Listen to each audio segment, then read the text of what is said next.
So guys जैसा expected था वैसा ही हुआ एग्जैक्टली और इवन मैंने देखा है कि जो रजिस्ट्रेशन है वो स्टार्ट है। उनका जो पब्लिक नोटिस है जेई मेंस 2024 का वो 1 नवंबर 2023 का है, लेकिन वो आज हमें सर्व हुआ है तो इस साइट पे आज ये अपडेट किया गया है। तो ये दोनों इन्फॉर्मेशन कि आपका रजिस्ट्रेशन स्टार्ट हो चुका है 1 नवंबर, टुडे इज 2 नवंबर, आप बिल्कुल जाके उसको स्टार्ट कर सकते हैं 1 नवंबर। ये अपने इसमें पब्लिक नोटिस में लिख रहे हैं 1 नवंबर 2023 से 30 नवंबर तक रजिस्ट्रेशन ओपन रहेंगे and up to 9 PM online अपने आप फॉर्म जो है जेई मेंस 2024 के सबमिट कर सकते हैं।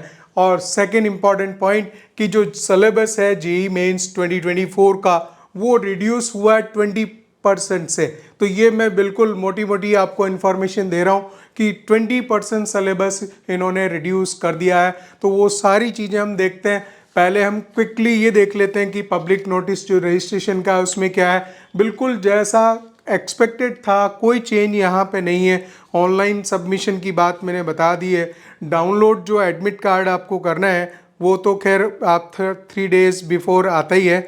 और इम्पॉर्टेंट बात यह है डेट ऑफ एग्ज़ाम भी एग्जैक्टली सेम है। तो ये जो डेट जो रिवील की गई थी उनमें कोई भी चेंजेस नहीं है। बात रही सिलेबस की तो जेई मेंस 2024 का सिलेबस गाइस 20% से रिड्यूस किया है।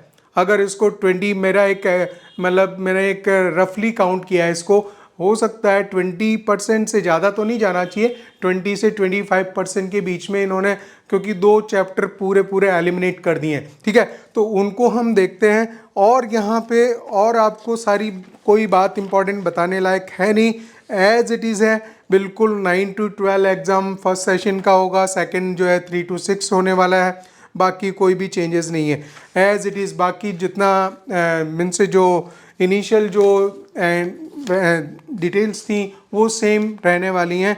अब हम बात करेंगे सबसे इम्पॉर्टेंट पॉइंट की, जो कि है जेई मेंस का जो सिलेबस रिड्यूस किया है। और मैं बात करूंगा जेई मेंस 2024 में मैथ्स का सिलेबस कहाँ कहाँ रिड्यूस कर दिया। तो इन्होंने बड़ा ही मतलब बोलना चाहिए कि अलग अलग तरह से किया है, क्योंकि उनको कट शॉर्ट करना था, सिलेबस को कट शॉर्ट करना था। और जो है मतलब कई बार ऐसी भी है कि अगर आपकी प्रिपरेशन है तो जो पूरे गाइस जो चैप्टर रिड्यूस किए हैं ना उनको तो आप हटा सकते हो, लेकिन जैसे इन्होंने कॉम्प्लेक्स नंबर में से square root of complex number हटा दिया, ट्राइंगल इनइक्वलिटी हटा दी।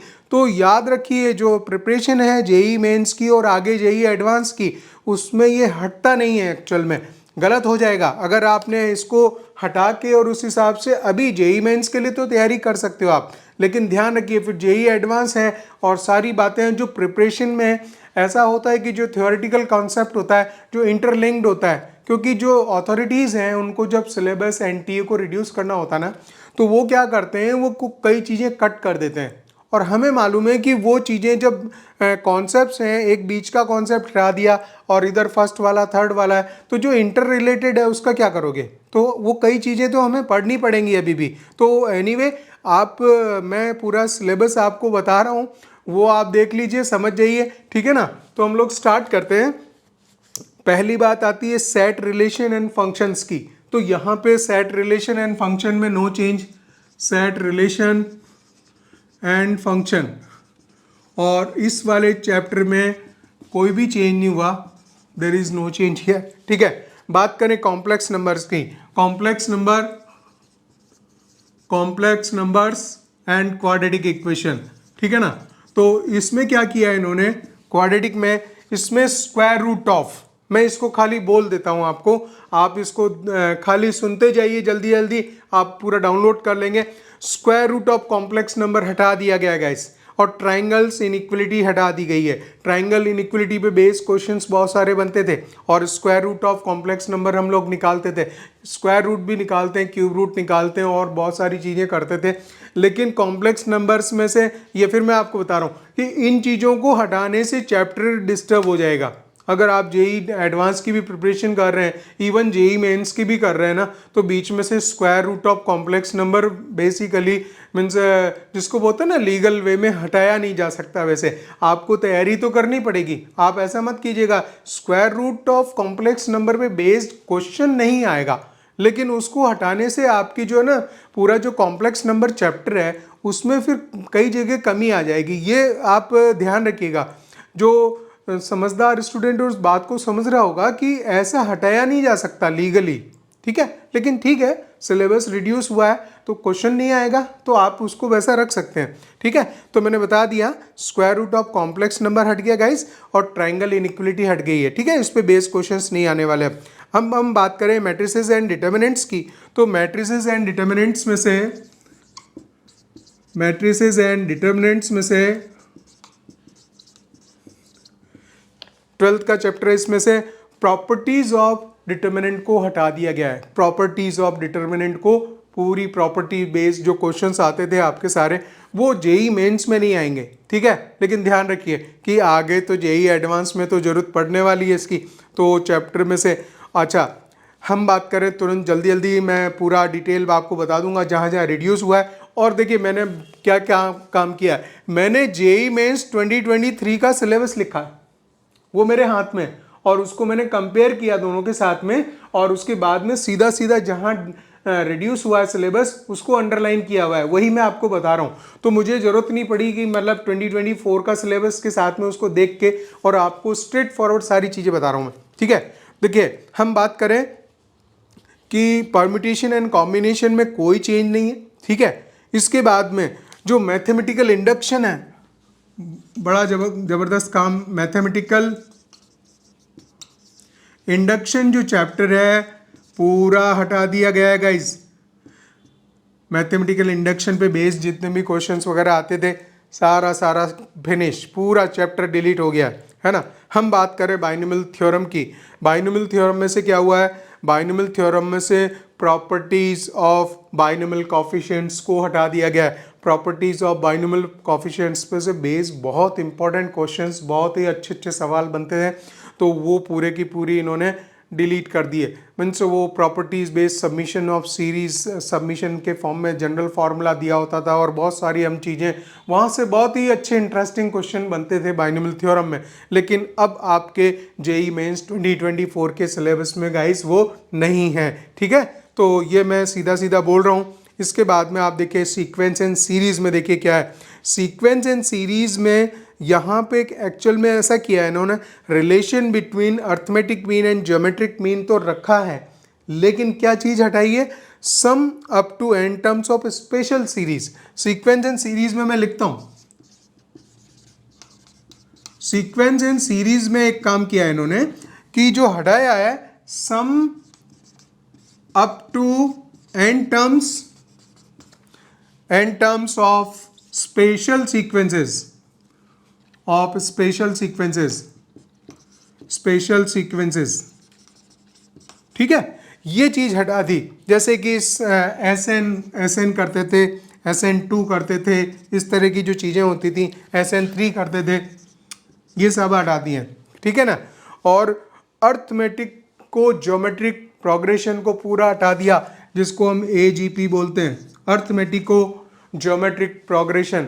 मीन्स आगे का पार्ट था बिल्कुल सीक्वेंस एंड सीरीज में, लास्ट में आप पढ़ते थे अर्थमेटिक को ज्योमेट्रिक प्रोग्रेशन पूरा हटा दिया गया। इससे बहुत ज़्यादा कन्वीनियंस हो गया। मैंने आपको जो बोला 20% सिलेबस, ये थोड़ा सा परसेंटेज बढ़ जाएगा, ये मेरा एक रफ आइडिया था, मैंने लिख दिया ऐसे ही, ठीक है। तो अगर हम देखें कि हो सकता है कि ज़्यादा सिलेबस निकल जाए, तो गाइज बिल्कुल आप अब मस्त हो जाइए, आपको तैयारी की चिंता नहीं है, जेई मेंस आप बिल्कुल फोड़ सकते हैं। और मैं तो कह रहा हूँ कि इसको पहले एक ही अटेम्प्ट में फोड़ डालना है। आप ये सर्दियों का समय है, आप दूसरे ऑप्शन के बाद में सेकंड सेशन के बारे में तो सोचिए भी मत, जो कुछ ताकत लगानी है इसी में लगा देना, बाकी छोड़ देना, ठीक है ना, करना ही नहीं है।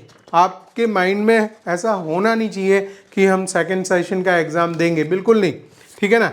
अब हम बात कर रहे हैं इसमें limits, continuity and differentiability. Limits continuity and differentiability में से जो चीज़ इन्होंने हटाई है, तो लिमिट्स कंटिन्यूटी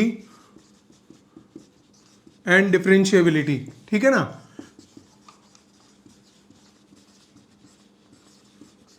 देखिए बहुत दिन हो गए तो राइटिंग थोड़ी सी डाउन जा रही है।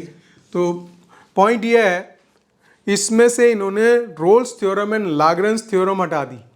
रोल्स थ्योरम आपकी हट गई है, ठीक है। रोल्स थ्योरम और लाग्रेंज थ्योरम,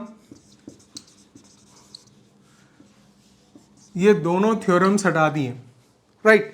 तो बहुत ज़्यादा इनका रोल भी नहीं था वैसे, ठीक है ना, हम जितना पढ़ते हैं, लेकिन ये भी पार्ट आपका डिलीट हुआ इस चैप्टर में से। इंटीग्रल कैलकुलस में मैं देख रहा हूँ कोई भी चेंज नहीं है। इंटीग्रल कैलकुलस 100%, हाँ सॉरी, इंटीग्रल कैलकुलस में इन्होंने integral as a limit of a sum वो क्वेश्चन दिए होते थे, पूरा उसका जनरल फार्मूला बना के उसको हम लिखते थे, तो वो सारी चीज़ हटा दी है, ठीक है ना। तो इंटीग्रल कैलकुलस में से खाली ये पार्ट हटा है। डेफिनेट इंटीग्रेशन से देखिए कुछ भी चीज़ रिमूव नहीं है, तो वो ठीक है कि वो, क्योंकि वर्दी पार्ट है, इंपॉर्टेंट पार्ट है। फिर तो इनको जेई मेंस में क्वेश्चंस तो देने अच्छे अच्छे, तो वो कहाँ से देंगे, ठीक है ना। तो ये चीज़ हटा दी है। डिलीट करना था, कुछ डिलीट करना था, तो जो उनको लग रहा था उनकी तरफ से जो कचरा है थोड़ा बहुत हटाते चले गए, जिससे कि 20% से ऊपर जो सिलेबस है वो डिलीट हो गया, ठीक है। अब हम बात कर रहे हैं डिफरेंशियल इक्वेशन की, ठीक है।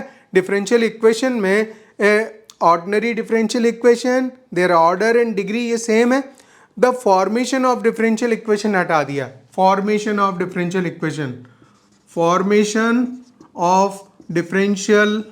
इक्वेशन, ये वाला जो पार्ट होता है, जो हम इक्वेशन में कंडीशन देता था और डिफरेंशियल इक्वेशन क्रिएट करनी होती थी, ठीक है ना, तो वो वाली चीज़ इन्होंने हटा दी है। अच्छा, इसके बाद में बात करते हैं हम कोऑर्डिनेट ज्योमेट्री पे आ जाते हैं। कोऑर्डिनेट ज्योमेट्री में इन्होंने जो 2D है उसमें से खाली ट्रांसलेशन ऑफ द एक्सिस हटाई है। खाली जो 2D में से है, 2D में से ट्रांसलेशन ऑफ एक्सिस को हटाया है, ये पार्ट हट गया है। जो एक्सिस से इधर से उधर ट्रांसफॉर्म होती थी, ठीक है ना, एक तो मतलब हॉरिजॉन्टल और वर्टिकल होती थी उस तरह से, और रोटेट करते थे, ठीक है। रोटेशनल और दोनों चीज़ें रिमूव कर दी गई हैं। अच्छा, हम बात करें स्ट्रेट लाइन पे, तो स्ट्रेट लाइन में से तो बहुत सारा पार्ट हटाया है। स्ट्रेट लाइन में से बहुत कुछ हटा दिया गया है गाइस। सो ये देखिए, एक इन्होंने हटाया equation of internal and external bisectors of angle between the two lines. जो इंटरनल एंगल बाइसेक्टर और एक्सटर्नल एंगल बाइसेक्टर हम निकालते हैं, वो वाला पार्ट हट गया। बाइसेक्टर वाली चीज़ रिमूव कर दी। बाइसेक्टर्स कोई से भी हों, ये इन्होंने हटा दिए, ठीक है, एंगल बाइसेक्टर्स। और इसके बाद में आपका एक और चीज़ हटी है, equation of family of lines. जो फैमिली ऑफ लाइंस हम बनाते हैं, फैमिली ऑफ लाइंस, ये हटा दिया है। ये तो जान थी, ये स्ट्रेट लाइन में इस तरह की जो चीज़ें हैं ये डिलीट करा है जेई मेंस 2024 में। तो ध्यान रखिएगा, जेई एडवांस में जो बच्चे वो आगे देने वाले ना, ध्यान रखिए ये सब्जेक्ट पूरे चैप्टर को तोड़ रहे हैं गलत तरह से। तो ये फैमिली ऑफ लाइंस में अगर इस तरह से डिलीट कर देंगे, ठीक है, अभी हमारे लिए अच्छी गुड न्यूज़ है कि जेई मेंस में क्वेश्चन नहीं आएगा, लेकिन आप ध्यान रखिए कि जिनकी तैयारी है उस चीज़ को बनाए रखना। खाली ये ध्यान रखना, इसको छोड़ दीजिएगा, जैसे कहते हैं ना, इसको ठंडे बस्ते में डाल दीजिएगा फैमिली ऑफ लाइंस को, लेकिन आगे फिर वापस इसको करना पड़ेगा। तो equation of family of lines passing through the point of intersection of two lines, ये पूरा हटा दिया, फैमिली ऑफ लाइंस हटा दिए, बताओ, है ना। इसके बाद में आते हैं हम सर्किल कॉनिक सेक्शन पे। टोटल पैराबोला, इलिप्स, हाइपरबोला, वहाँ तक टोटल है, और इसमें बहुत ज़्यादा कुछ रिमूव नहीं किया। इस चैप्टर में से मैं देख रहा हूँ सर्किल पूरा है, कॉनिक सेक्शन में पैराबोला, इलिप्स, हाइपरबोला पूरे हैं। लास्ट एक लाइन डिलीट की है, और वो है कंडीशन।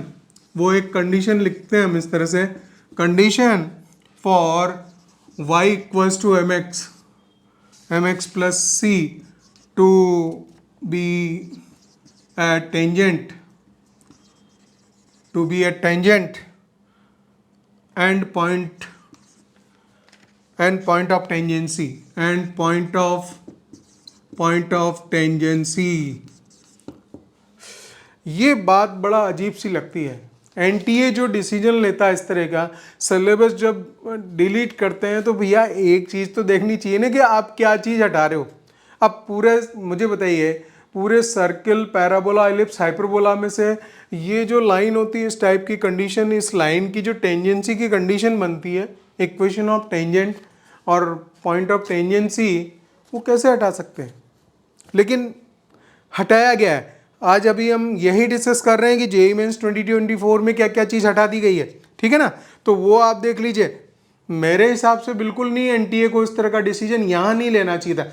वो पार्ट जो कि बिल्कुल ही कॉन्सेप्ट से एक अलग दूसरे कोई चीज़ होती है, कॉन्सेप्ट का पार्ट नहीं बने। अब देखिए ये मर्ज हो रहा है, पूरे सर्किल में है, पैराबोला में है, एलिप्स में, हाइपरबोला में, सब जगह तो है ये।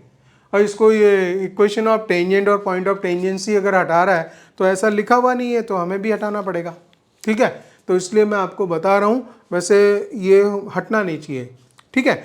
स्टैटिस्टिक्स एंड प्रोबेबिलिटी, इसमें से खाली लास्ट का एक पार्ट हटा है, वो देखिए। आपको मैं चाहता हूँ कि पूरा पूरा ध्यान से देख लीजिएगा। Bernoulli's trial and binomial distribution. Bernoulli's trial जो हम करते थे बहुत सारी की, एक कई बार सिक्के फेंके और उसके बाद में उसके बर्नौलीज ट्रायल का फॉर्मूला यूज़ करते थे।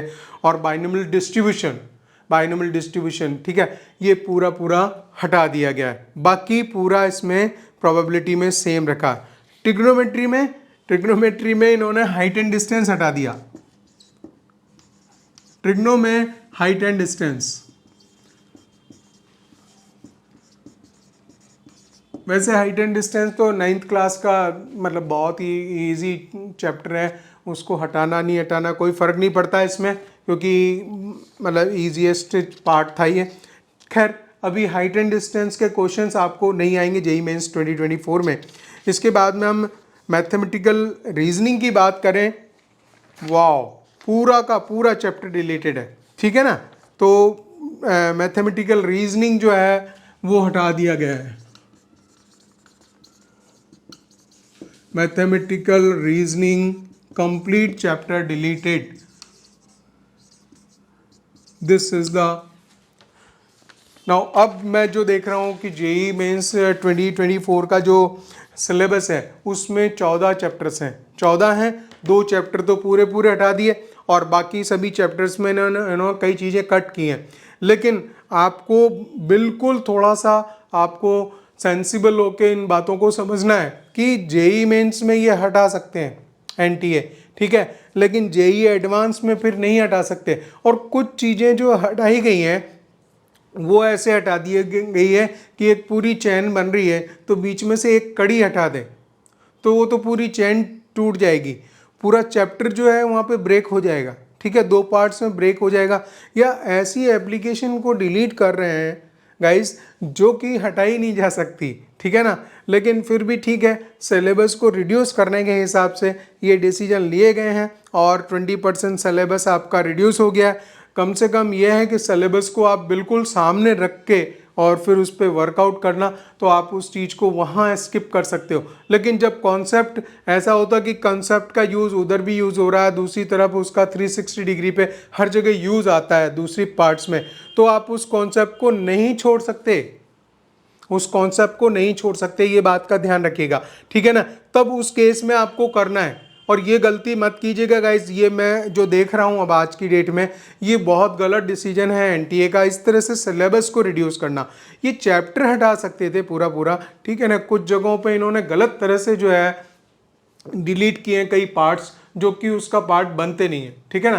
तो चलिए यहाँ तक आज मैंने बता दिया। रजिस्ट्रेशन आपका ओपन हो चुका है ना, बिल्कुल आपको दबा के जो है पढ़ाई स्टार्ट करनी है, क्योंकि जो आपके जो माइंड में जो साइकोलॉजिकल ब्लॉक बना रहता है कि यार रजिस्ट्रेशन ओपन, तो वो ओपन हो चुका है। आप बिल्कुल रजिस्ट्रेशन इसका कंप्लीट कीजिए और दबा के पढ़ाई कीजिए। और आपको खाली 75 डेज़ यहाँ पे बचते हैं, 75 दिनों में फोड़ देना है जेई मेंस 2024 में। कोई चांस नहीं बनता कि ये इजीली नहीं निकले। मैं कह रहा हूँ गाइस, अगर किसी बच्चे ने तैयारी नहीं भी की हो ना, कोचिंग नहीं भी की हो, और खाली उसका 11th-12th अगर ठीक है तो वो पॉसिबल है कि वो इजीली निकाल देगा जेई मेंस 2024।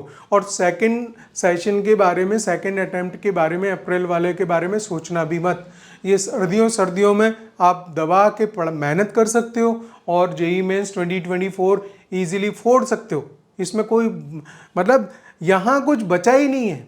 इससे इजी क्या है? इससे जब हम एकेडमिक लेवल पे अब पढ़ाई करने लग रहे हैं और खाली ऑब्जेक्टिव क्वेश्चंस वो दे रहा है, तो वो इससे ज़्यादा क्या होने वाला है? ठीक है ना? तो आप निश्चिंत हो जाइए, पढ़ाई स्टार्ट कर दीजिए। All the best.